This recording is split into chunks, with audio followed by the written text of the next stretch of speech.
नमस्कार, मैं नेहा विश्वकर्मा और खबर लोकसभा चुनाव की, जहां पर लोकसभा चुनाव से पहले बजट सत्र 17वीं लोकसभा की आखिरी सत्र है। बता दें आपको कि सरकार ने 1 फरवरी को अंतरिम बजट पेश किया। इसके बाद राष्ट्रपति के अभिभाषण पर चर्चा हुई। इस चर्चा पर जवाब देते हुए प्रधानमंत्री नरेंद्र मोदी ने लोकसभा और राज्यसभा में कांग्रेस को जमकर घेरा। मोदी ने देश के पहले प्रधानमंत्री जवाहरलाल नेहरू से लेकर मनमोहन सिंह के कार्यकाल को लेकर जमकर तंज कसे। वहीं संसद में बीजेपी 2014 से पहले और बाद की अर्थव्यवस्था पर एक श्वेत पत्र लाने वाली है। इसके जवाब में अब कांग्रेस भी बीजेपी सरकार के 10 साल पर ब्लैक पेपर लेकर आएगी। ये पेपर कांग्रेस अध्यक्ष मल्लिकार्जुन खड़गे पेश करेंगे। बता दें आपको, मोदी सरकार के 10 साल पर कांग्रेस ब्लैक पेपर लाने की तैयारी में है। तो वहीं बता दें आपको कि इस ब्लैक पेपर को कांग्रेस के राष्ट्रीय अध्यक्ष मल्लिकार्जुन खड़गे पेश कर सकते हैं। यानी कि अब संसद में पत्र युद्ध छिड़ने वाला है। बीजेपी अपने 10 साल के कार्यकाल को लेकर श्वेत पत्र लाने वाली है। वहीं कांग्रेस की ओर से भी ब्लैक पेपर लाने की तैयारी पूरी बताई जा रही है। बता दें आपको कि मोदी सरकार के 10 साल के कार्यकाल को लेकर बीजेपी की ओर से अपना श्वेत पत्र जारी किया जाएगा, तो कांग्रेस उसको घेरने के लिए ब्लैक पेपर लाने की तैयारी में है। और खबर पर ज्यादा जानकारी के लिए संवाददाता नागेंद्र भाटी जुड़ चुके हैं। नागेंद्र, श्वेत पत्र और ब्लैक पेपर जो है ये है क्या, और ये युद्ध आखिर किस तरह की चीजों को दर्शाएगा आगे? पत्र की बात है जैसे कि आज बीजेपी संसद में ला सकती है, उसकी बात करें तो श्वेत पत्र होता है कि सरकार की जो योजनाएं हैं, जो उपलब्धि है, जो मुद्दे हैं, उनको उनकी सूचना देना, वो श्वेत पत्र है। इसी तरह से अब जहां तक ब्लैक पेपर की बात है तो वो अभी नया सुनने में आ रहा है। और जिस तरह से कांग्रेस कह रही है उसमें ये है कि कांग्रेस ये मानती है कि बीते 10 सालों में बीजेपी ने कोई भी कार्य ऐसे नहीं किए हैं जो कि देश के डेवलपमेंट में हो, लोगों की भलाई के लिए हो। तो वो उसके लिए कि 10 सालों में कुछ नहीं किया है या क्या होना चाहिए था, उसके लिए ब्लैक पेपर लाएंगी। तो दोनों एक दूसरे के सामने खड़े हुए आज दिख सकते हैं। लेकिन लगातार जिस तरह से कांग्रेस और खासतौर से विपक्ष के नेताओं की तरफ से ये सवाल उठाए जाते रहे हैं कि देश अब पहले से ज्यादा कर्ज में डूब गया है, उसको भी स्पष्ट करने के लिए केंद्र सरकार, जो कांग्रेस का 2004 से 14 तक का कार्यकाल था और जो मोदी सरकार का 2014 से 2024 तक जो कार्यकाल है, इनके दोनों के बीच के कामों को एक श्वेत पत्र के जरिए दिखाएगी, जिससे कि जनता और संसद सबको स्पष्ट हो जाए कि कौन से 10 सालों में क्या क्या काम हुए हैं और कब कितना टैक्स देश पर रहा है। यानी आरोप प्रत्यारोप देखने को मिलेंगे। लेकिन एक सवाल और है नागेंद्र की, श्वेत पत्र की अगर बात करें तो श्वेत पत्र लाने का कौन सा समय होता है सरकार की ओर से, या फिर ये कभी भी लाया जा सकता है? देखिए, ये जरूरी नहीं है कि श्वेत पत्र लाया भी जाए, लेकिन जब सरकार को अपनी तरफ से चीजें स्पष्ट करनी होती है तब इस तरह का श्वेत पत्र लाया जाता है। और अब जिस तरह से लगातार सवाल उठ रहे हैं मोदी सरकार के 10 साल के कार्यकाल पर, उसको लेकर सरकार समझती है कि अब उन्हें श्वेत पत्र के जरिए अपना जो काम है वो स्पष्ट करके देश और जनता को दिखाना चाहिए, जिससे कि सवाल आगे खड़े ना हो।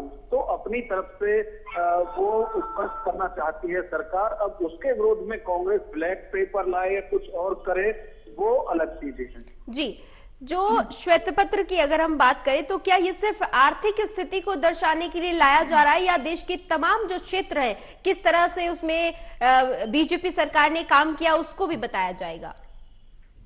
देखिए, सिर्फ आर्थिक नहीं, ये तो है ही। जिस तरह से सरकार की तरफ से कहा जा रहा है कि जब 2014 में बीजेपी सरकार आई थी, एनडीए सरकार आई थी, उस वक्त देश के ऊपर बहुत कर्ज था और उसमें से कर्ज को सरकार ने उतारा है। वहीं कांग्रेस की तरफ से आरोप लगाए जाते रहे हैं कि कर्ज देश पर और ज्यादा कई गुना बढ़ गया है। तो उसको भी स्पष्ट करेगा ये श्वेत पत्र की उस वक्त क्या स्थिति थी और आज क्या स्थिति है। साथ ही साथ क्योंकि चुनावी साल है तो इसमें सरकार अपने 10 सालों के कामों की भी सूचना श्वेत पत्र के जरिए देगी। ठीक है, बहुत बहुत शुक्रिया नागेंद्र ज्यादा जानकारी के लिए।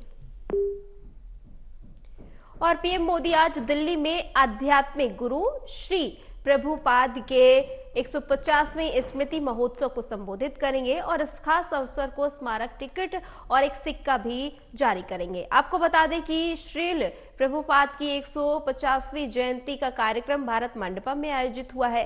पीएम कार्यक्रम को संबोधित करेंगे। आचार्य श्रील प्रभुपाद गौड़ीय मिशन के संस्थापक हैं, जिन्होंने वैष्णव आस्था के प्रचार प्रसार में महत्वपूर्ण भूमिका निभाई। उन्होंने हरिनाम कीर्तन से मानव कल्याण का रास्ता जन जन तक पहुंचाया। हरे कृष्णा आंदोलन उन्हीं की देन है।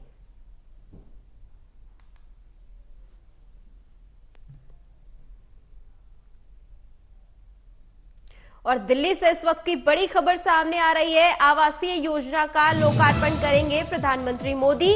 आहाना एनक्लेव का पीएम मोदी करेंगे लोकार्पण। 19 फरवरी को पीएम मोदी लखनऊ में करेंगे लोकार्पण। बता दें आपको 1040 आवास की पीएम नरेंद्र मोदी देंगे सौगात। नगर निगम लखनऊ लोकार्पण की तैयारियों में जुटा हुआ है। बड़ी खबर इस वक्त की बता दें आपको, सबकी बड़ी खबर सामने आ रही है। बता दें आपको आवासीय योजना का लोकार्पण करेंगे प्रधानमंत्री मोदी। आहाना एनक्लेव का पीएम मोदी करेंगे लोकार्पण। 19 फरवरी को प्रधानमंत्री मोदी लखनऊ में कार्यक्रम का लोकार्पण करेंगे। 1040 आवास की प्रधानमंत्री मोदी देंगे सौगात। नगर निगम लखनऊ लोकार्पण की तैयारियों में जुटा हुआ है। बड़ी खबर इस वक्त की बता दें आपको, आवासीय योजना का लोकार्पण करेंगे प्रधानमंत्री मोदी। आहाना एनक्लेव का प्रधानमंत्री मोदी करेंगे लोकार्पण। 19 फरवरी को प्रधानमंत्री मोदी लखनऊ में करेंगे लोकार्पण। 1040 आवास की प्रधानमंत्री मोदी देंगे सौगात। बड़ी खबर इस वक्त की, लखनऊ नगर निगम कार्यक्रम की तैयारियों में जुटा हुआ है। बड़ी खबर इस वक्त की, आवासीय योजना का लोकार्पण करेंगे प्रधानमंत्री मोदी। आहाना एनक्लेव का प्रधानमंत्री मोदी करेंगे लोकार्पण। 19 फरवरी को प्रधानमंत्री मोदी लखनऊ में करेंगे लोकार्पण और 1040 आवास की पीएम मोदी देंगे सौगात। बड़ी खबर इस वक्त की, लखनऊ नगर निगम तमाम तैयारियों में जुटा हुआ है। बता दें आपको आवासीय योजना का लोकार्पण करेंगे प्रधानमंत्री मोदी। आहाना एनक्लेव का प्रधानमंत्री मोदी करेंगे लोकार्पण। 19 फरवरी को पीएम मोदी लखनऊ में करेंगे लोकार्पण। और एक और बड़ी खबर दिल्ली से, केरल सरकार का आज जंतर मंतर पर प्रोटेस्ट। बता दें आपको दिल्ली और पंजाब के सीएम हो सकते हैं शामिल। केंद्र सरकार के खिलाफ केरल सरकार का प्रोटेस्ट। बता दें आपको केंद्र सरकार पर भेदभाव करने का आरोप लगाया गया है। बड़ी खबर इस वक्त की बता दें आपको, केंद्र सरकार पर भेदभाव करने का आरोप लगाया गया है, जिसको लेकर तमाम कांग्रेसी सांसद विधायक सभी जंतर मंतर पर प्रोटेस्ट करेंगे। दिल्ली और पंजाब के सीएम भी प्रोटेस्ट में शामिल हो सकते हैं। केंद्र सरकार के खिलाफ केरल सरकार का प्रोटेस्ट, केंद्र सरकार पर भेदभाव करने का आरोप लगाया है।